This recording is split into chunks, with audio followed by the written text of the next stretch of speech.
আতিকুর রহমান আপনি লিখেছেন, আমি প্রেম করে বিয়ে করেছি। আমার বিয়েতে কাজী আর একজন মাত্র সাক্ষী ছিল, বাবা মাকে উপস্থিত ছিলেন না। আমার বিয়ে হয়েছে কিনা, এক সাক্ষীতে কি বিয়ে শুদ্ধ হয়?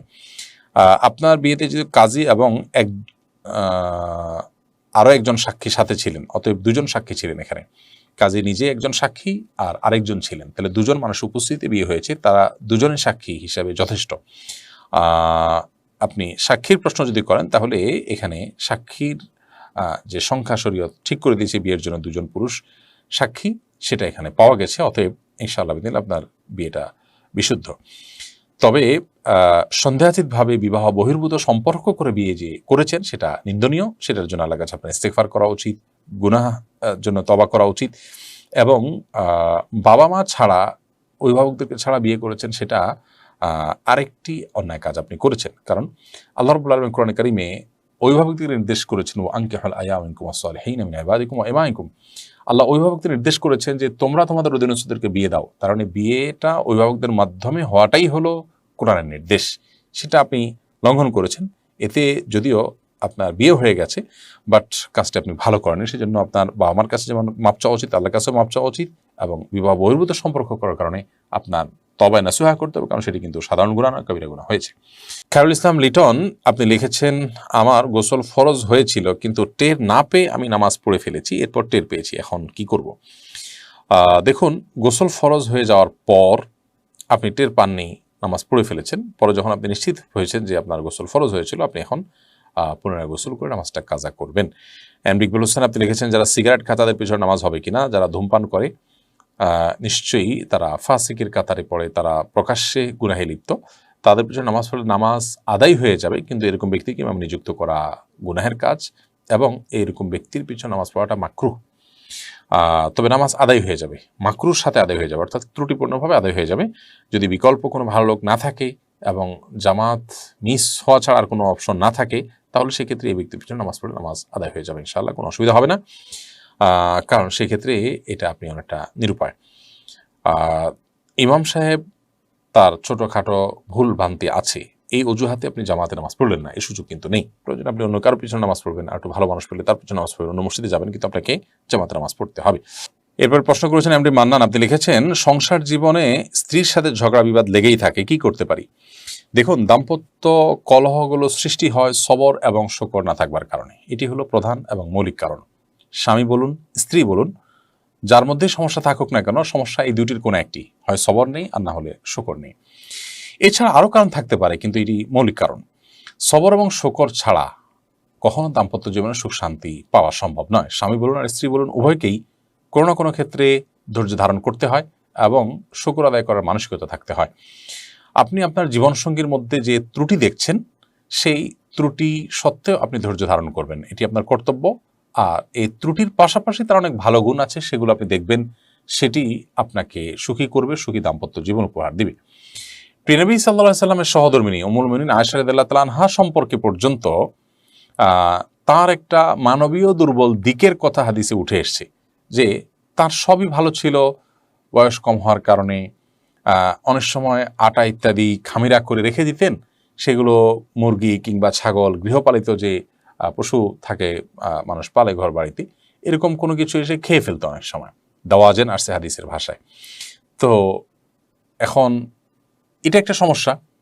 এখন এই সমস্যার কারণে নবী করিম সাল্লাল্লাহু আলাইহি ওয়াসাল্লামের সাথে তার কখনো ঝগড়া বিবাদ হয়েছে কিনা, এর উত্তর হলো কখনো এরকম কোনো ইস্যু নবী সাল্লাল্লাহু আলাইহি ওয়াসাল্লামের সাথে তার কখনো বিবাদ, বিতণ্ডা, বশ্যা, ঝগড়া যেটাকে আমরা বলি, এর কোনোটি হয়নি। তার মানে স্ত্রী হিসেবে মানবিক দুর্বলতা কারো থাকতে পারে, স্বামী হিসাবে কারো দুর্বলতা থাকতে পারে, কারোর স্বামীর বা কারোর স্ত্রীর মধ্যে দুর্বলতার পরিমাণ বেশিও থাকতে পারে, কমও থাকতে পারে, হয়তো অন্য আরেকজন এর মধ্যে এটা নেই, কিন্তু তার মধ্যে আবার অনেক ভালো গুণ নিশ্চয়ই আছে। পৃথিবীতে এমন একটি মানুষ আল্লাহ তাআলা সৃষ্টি করেন না যার কোনো ভালো গুণ নেই, কোনো মানুষ এমন নাই যার কোনো ভালো গুণ নেই। আপনি আপনার জীবনসঙ্গীর যদি কোনো ভালো গুণ খুঁজে না পান, সেটা আপনার ত্রুটি। আর কিছু না থাকুক, তার শারীরিক অবয়বটা ভালো আছে, এটাও কি একটা শুকরিয়া আদায় করার জায়গা নয়? যে আমার স্বামী শারীরিকভাবে ফিট আছেন, সুস্থ আছেন। অনেকের স্বামী শারীরিকভাবে ফিট নন, অনেকের স্বামী মানসিক রোগী, আমার স্বামী অ্যাটলিস্ট মানসিক রোগী নন। কত শত বিষয় আমরা খুঁটে খুঁটে বের করতে পারবো যদি আমরা চেষ্টা করি যে আমার জীবনসঙ্গী তার কি ভালো গুণ আছে।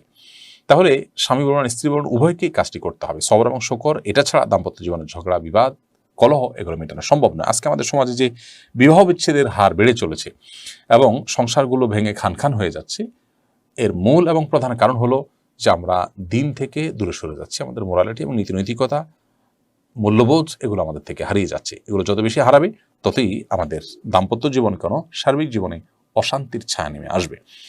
বিধায় আল্লাহর দিকে আমাদেরকে ফিরে আসতে হবে এবং সবর এবং শকরের চর্চা বাড়াতে হবে।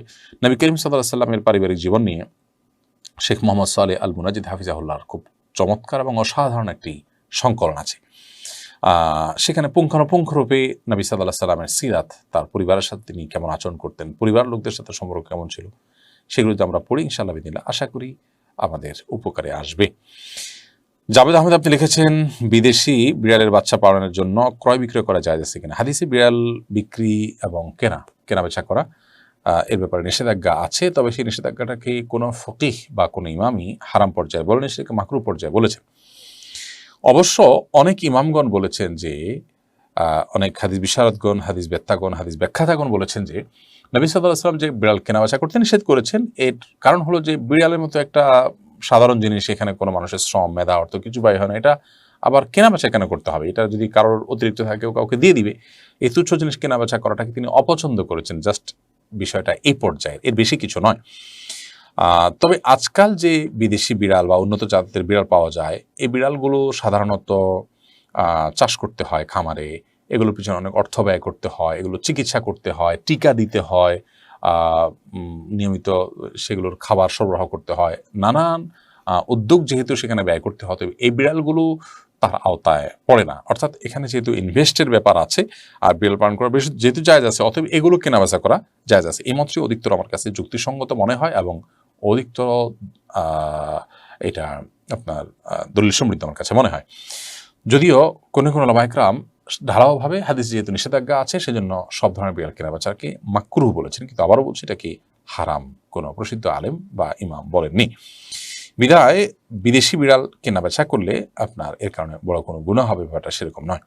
এমনি রাফি আপনি লিখেছেন, সমকামিতার গুনাহ থেকে কিভাবে ক্ষমা পাবো? সমস্ত গুনাহ থেকে ক্ষমা পাওয়ার একমাত্র উপায় হলো তওবা করা, যদি সেটা বান্দার হক সংশ্লিষ্ট না হয়। বান্দার হক সংশ্লিষ্ট হলে সেটাও তওবা, কিন্তু সেটা তওবাটা নিজে মুখে বা অন্তর থেকে করলেই হবে না, বরং তার হকটা পরিশোধ করতে হবে বা তার কাছ থেকে মাপ চেয়ে নিতে হবে। সমকামিতার গুনাহ থেকে বাঁচার জন্য ক্ষমা পাওয়ার পদ্ধতিও একই, অর্থাৎ আল্লাহর কাছে তওবা করতে হবে, ফিরে আসতে হবে, অন্যায় থেকে নিজের কৃতকর্মের জন্য লজ্জিত হতে হবে, অনুতপ্ত হতে হবে, নিজেকে ভৎসনা করতে হবে, ভবিষ্যতে আর না করার সংকল্প করতে হবে। এই বিষয়গুলো যদি আপনি সমন্বয় করতে পারেন তাহলে সেক্ষেত্রে আপনি জোরালোভাবে আশা করতে পারেন আল্লাহ আপনাকে ক্ষমা করবেন ইনশাআল্লাহ তাআলা। মোহাম্মদ মোশাররফ হোসেন আপনি লিখেছেন, জাকাতের টাকা উন্নয়নমূলক কাজে ব্যবহার করতে পারবো কিনা? জাকাতের টাকা সামাজিক উন্নয়নমূলক কাজে ব্যবহার করার কোনো সুযোগ নেই, তবে ব্যক্তির উন্নয়নমূলক কাজে ব্যবহার করার সুযোগ আছে যদি তিনি গরিব অভাবী জাকাতের হকদার হন। সব গরিব অভাবী জাকাতের হকদার নন। জাকাতের হকদার হওয়ার জন্য শরিয়ার জাকাতের হকদারের যে ডেফিনেশন দিয়েছে, ফুকারা এবং মাসাকিন এর যে সংজ্ঞা দেওয়া হয়েছে, তার আওতা যদি পড়ে তাহলে সেই ব্যক্তির উন্নয়নের জন্য, তার আর্থিক উন্নয়নের জন্য আপনি জাকাতের টাকা দিয়ে কোনো উদ্যোগ গ্রহণ করলেন, তাকে কোনো একটা উপার্জনের মাধ্যম ধরিয়ে দিলেন, ব্যবস্থা করে দিলেন জাকাতের টাকা থেকে, এটার মালিক তিনি হয়ে গেলেন, তাহলে সেক্ষেত্রে এরকম উন্নয়নমূলক কাজে আপনি জাকাত ব্যয় করতে পারবেন। কিন্তু আপনি সামাজিক উন্নয়নমূলক কাজে জাকাতের টাকা যদি ব্যয় করতে চান, আপনি রাস্তা কালভার্ট ইত্যাদি নির্মাণ করলেন, কোনো টিউবওয়েল বসালেন যেটাতে যে কেউ পানি পান করবে, তাহলে সেটা কিন্তু জায়েজ হবে না। কোনো গরিব মানুষকে টিউবওয়েল করে দিলেন, এটা একান্ত তার, তাহলে সেক্ষেত্রে সেটা জায়েজ হতে পারে।